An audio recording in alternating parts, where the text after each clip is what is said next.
حده الفارق يجلي الظلام من ثار باروده. حده الفارق يجلي الظلام من ثار باروده.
حتى هالفارق يجلي الظلام ثار باروده حتى هالفارق يجلي الظلام ثار باروده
حده الفارق يجلي الظلام من ثار باروده حده الفارق يجلي الظلام من ثار باروده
في زفاف نجلهم العريس سلطان بن عواد، الله يحييكم.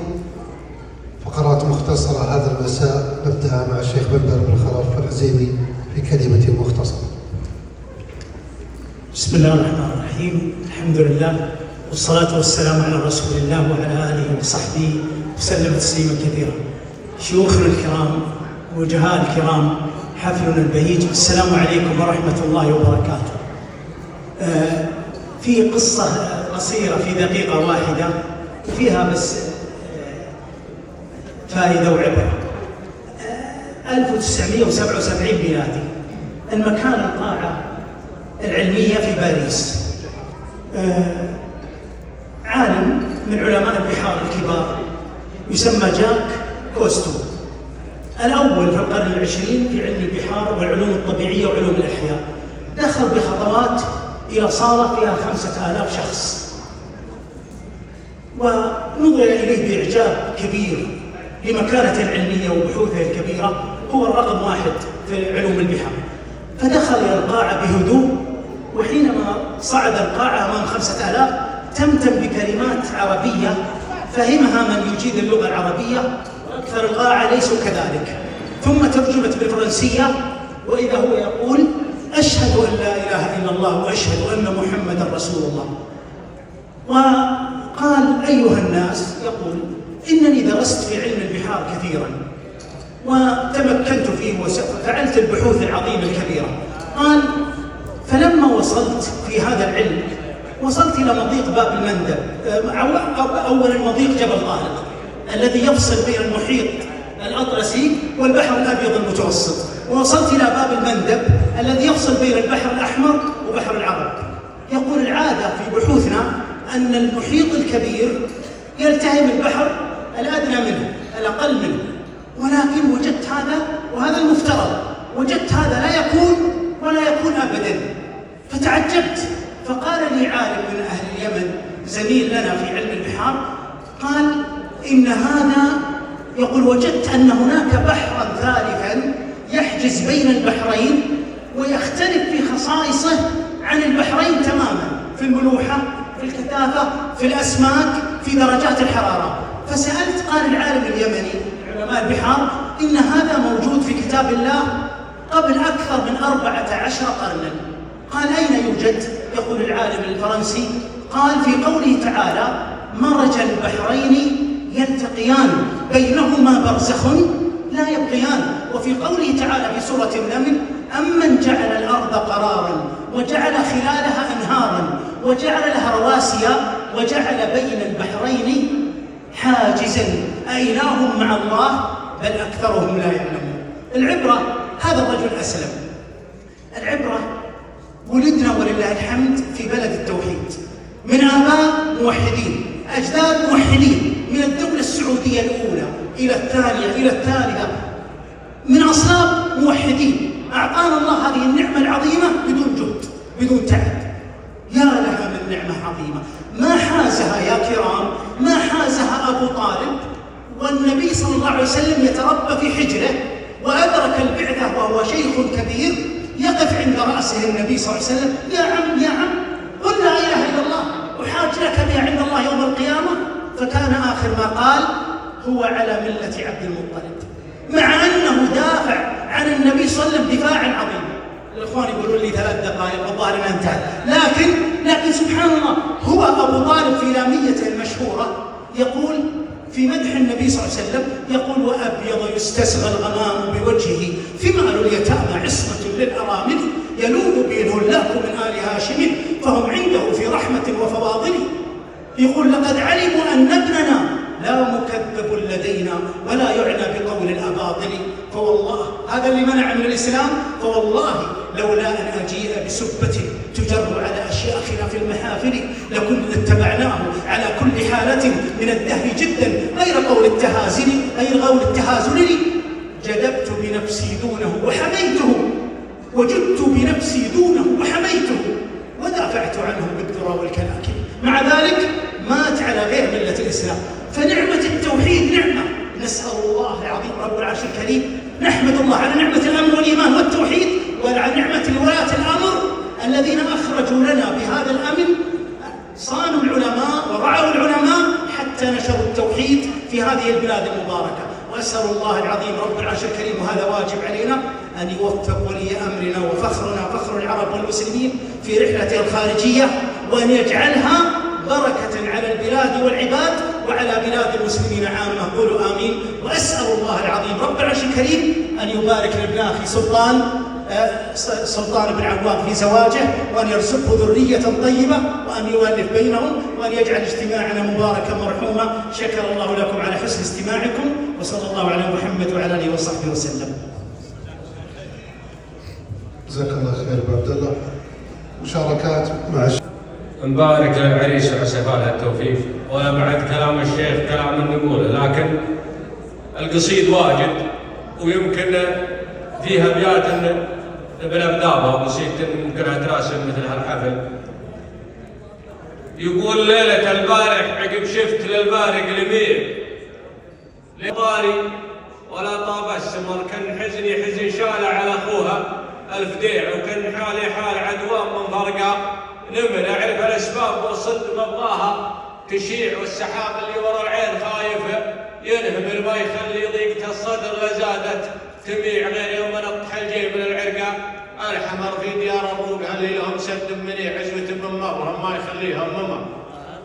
في ديار ابوك هل لهم سد منيع عزوه من مرهم ما يخليهم ممر. والمجالس عمروها على الخط السريع، والمفاخر عمروها على سطح القمر. كل واحد منهم يرحب وصدرها وسيع من رحمتهم ان يجي تسنك معتمر. مجلس الروق اذا منك بغيته ما تضيع يجذبك عود اللي يشبون فيه مع السمر.